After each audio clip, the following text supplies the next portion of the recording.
A iniciativa aqui não foi de Ananias, Misael e Azarias. E não eram apenas esses que estavam lá, tinha outros judeus. Sabe quando você quer tomar uma decisão e parece que os seus pares, parece que o seu grupo não vai contigo? Eles não assumem. E Daniel conseguiu distinguir, esse é o momento em que eu tenho que levantar. Daniel tomou, era coragem com entendimento, porque ele conseguiu verbalizar corretamente o que ele queria e com a pessoa certa. O versículo diz que ele chamou o chefe dos eunucos, versículo 10, depois ele chamou o cozinheiro-chefe, versículo de número 11. Aqui está algo fantástico para esse jovem, porque normalmente, com raríssimas exceções, o jovem sabe dialogar.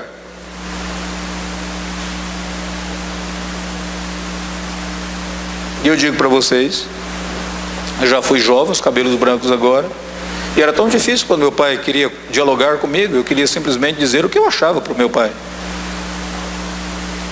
Dialogar com ele, entender a mentalidade dele, com raríssimas exceções você encontra. Normalmente eu quero falar, eu quero declarar o meu ponto. Daniel não, ele conseguiu identificar com quem falar e como falar, e ele fez uma proposta. Experimente então 10 dias. Coragem com discernimento. Coragem com entendimento. Segunda coisa que você observa dessa atitude dele foi coragem no momento exato, no momento adequado. Se primeiro foi uma coragem com entendimento e a coragem apropriada, agora é a coragem no momento adequado. Havia uma certa urgência que Daniel tomasse aquela resolução logo no início. E que ele não deixasse para depois. Aqui é interessante porque há momentos na minha vida em que as coisas têm que ser tratadas logo. Se você deixa para amanhã, elas estragam. Se você deixa para amanhã, você perde o timing, o momento exato de agir, e você não consegue mais voltar ali. Compromisso e comprometimento com Deus deve ser evidenciado logo no início. Vocês que moram em São Paulo, durante praticamente a maior parte da vida de vocês, deixa eu falar para vocês de alguém que veio para São Paulo e não estava acostumado com essa cidade. A imagem que você tem de São Paulo, quando você se aproxima de São Paulo, chegando a essa cidade, é uma verdadeira bolha de poluição. E você olha e diz, como que as pessoas conseguem? Elas não conseguem ver o céu. Como que elas sobrevivem aqui? Só que depois você entra nessa cidade, você começa a viver nessa cidade e tudo parece normal. Esses dias um colega meu, de uma maneira irônica, nós estávamos viajando, quando voltamos para São Paulo, ele chegou, parou no centro da cidade e disse, dá licença, deixa eu respirar. Isso é normal agora para mim. Eu estava passando mal com aquele ar puro que eu tinha fora de São Paulo. É interessante esse aspecto. Isso ilustra algo muito importante na minha vida e na sua vida.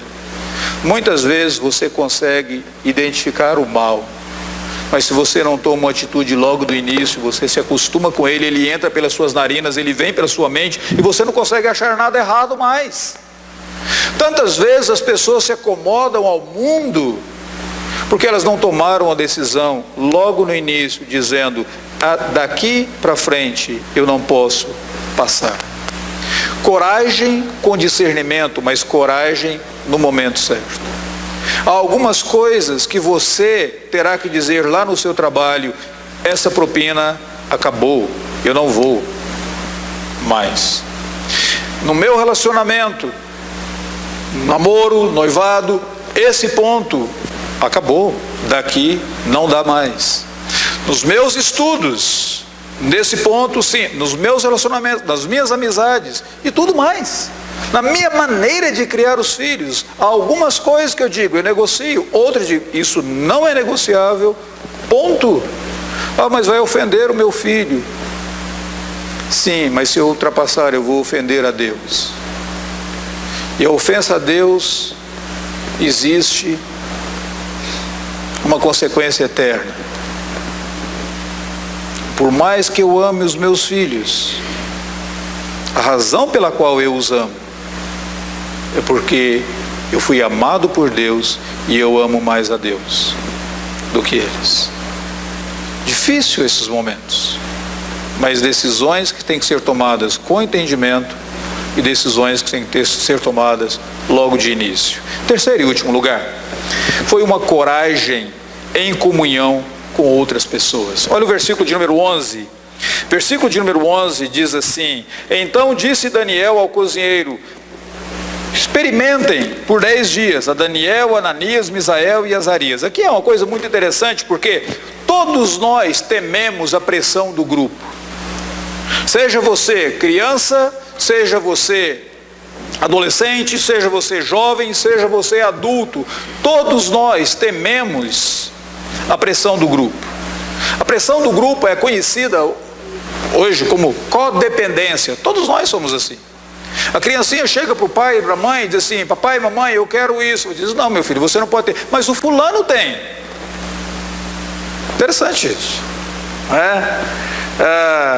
O adolescente também, o jovem, a pessoa idosa, todos nós temos a pressão do grupo. Qual que é a melhor maneira de resistir à pressão do grupo? Algumas pessoas pensam assim: a melhor maneira de resistir à pressão do grupo é sendo o herói solitário. Eu contra todos. Eu só me lembro da história da igreja de Atanásio, que fez isso. Uma vez disseram para Atanásio, que era um bispo cristão, e ele estava defendendo um ponto doutrinário, e todos estavam contra ele. E alguém virou para ele e disse: Atanásio, o mundo está contra você. Ele disse: se o mundo está contra mim, então será Atanásio contra o mundo. E daí surgiu a expressão atanazar.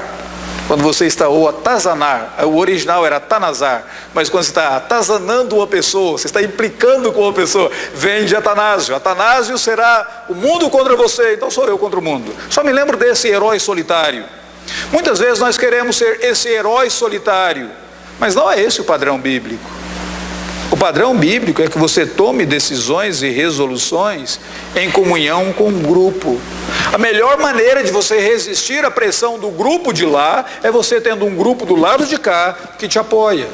Como que Daniel tomou aquela decisão? Ele tomou a decisão e logo ele teve 4 amigos fantásticos. Aliás, 3 amigos fantásticos, esses 4 jovens. 3 amigos fantásticos que vão, no capítulo de número 2, interceder por ele. Orar por ele, jejuar por ele, porque ele sabe que ele agora tem um grupo que o apoia, tem um grupo que o ama, tem um grupo que o aceita. E é mais fácil você tomar decisões cristãs nesse momento. Primeiro Daniel tomou a resolução, mas ele foi apoiado pelos seus amigos. Irmãos, permita-me dizer uma coisa: a igreja deveria ser, para mim e para você, uma grande fonte de consolo. Quando você está sofrendo, quando você está lutando contra a pressão do grupo ao redor, você precisa de amigos, você precisa de um grupo de apoio. E a igreja, a família de Cristo, é esse grupo. Levante a mão e diga: eu estou sofrendo, está doendo, está difícil, alguém me ajude, orem por mim, intercedam por mim, jejuem, para que Deus de fato mostre a graça dele, o favor dele para comigo. Tem um texto na Bíblia Sagrada que não está aqui, mas fala sobre Davi, aquele servo de Deus, lá do Antigo Testamento. No momento que ele estava sendo perseguido por Saul, ele não entendia o que estava acontecendo. De um determinado momento que ele foi ungido pelo profeta Samuel, parece que tudo na vida dele começou a ir de mal a pior. Ele se tornou odiado, se tornou perseguido, foi para lugares solitários. Um bando de pessoas deprimidas começou a estar ao redor dele. Imagine como é que deve ser difícil. A coisa está difícil para você, você ainda reúne ainda um bando de gente deprimido lá na caverna de Adulão. O negócio era complicado para Davi. E a Bíblia diz que Jonatas, o amigo de Davi, em um determinado momento fugiu, foi até ele, o texto diz, e Jonatas fortaleceu a confiança de Davi em Deus. A proposta não é ser o herói solitário.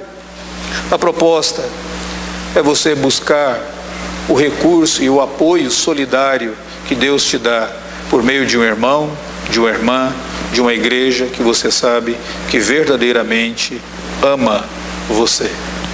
Como que nós podemos concluir essa história de Daniel? Nabucodonosor tinha todas as suas decisões para converter aqueles jovens a uma cultura pagã. Nós vivemos em um mundo assim. onde nós somos bombardeados dia após dia, por meio da mídia, por meio das pessoas, por meio da pressão de grupos, a mudarmos a nossa mentalidade, sermos convertidos a uma cultura sem Deus. Daniel toma uma resolução com discernimento, corajosa sim, com discernimento, no momento apropriado e buscando apoio e ajuda de um grupo que ele sabia que de fato o amava. Mas a história de Daniel é uma história que ela não fala apenas de Daniel. Se você observar, versículo de número 2, versículo de número 9, versículo de número 17, parece que existe aqui um personagem que aparentemente está oculto, mas ele está sempre ativo. O Senhor entregou na mão, o Senhor concedeu a Daniel misericórdia e compreensão, o Senhor deu conhecimento e inteligência a Daniel. Esse texto nos diz que a nossa suficiência ela vem de Deus. Embora você pense que Deus está inativo, Ele está ativamente participando desses instantes na sua vida em que você necessita de misericórdia, graça, para ser firme contra as pressões do mundo. Em segundo lugar, ainda que invisível, Deus está sempre ativo, cuidando dos servos dele. A invisibilidade de Deus não é sinônimo de inatividade. A demora de Deus não é sinônimo de que Ele não se interessa, de que Ele não existe. A permissão de Deus para que eu e você passemos por pressão não significa que Deus não se importa. Nos momentos mais angustiantes de Daniel, Deus estava ativamente operando na vida do servo dele. A providência estava guiando Daniel, a providência de Deus estava concedendo misericórdia a Daniel e capacitando Daniel para aquilo que ele precisava fazer. De fato, a atitude de Daniel é louvável, mas a atitude de Daniel, ela aponta para mim e para você, para alguém que foi maior do que Daniel, o Senhor Jesus Cristo, aquele que disse, nos momentos de alegria ou de angústia, eis que eu estou convosco todos os dias, até a comunhão dos séculos.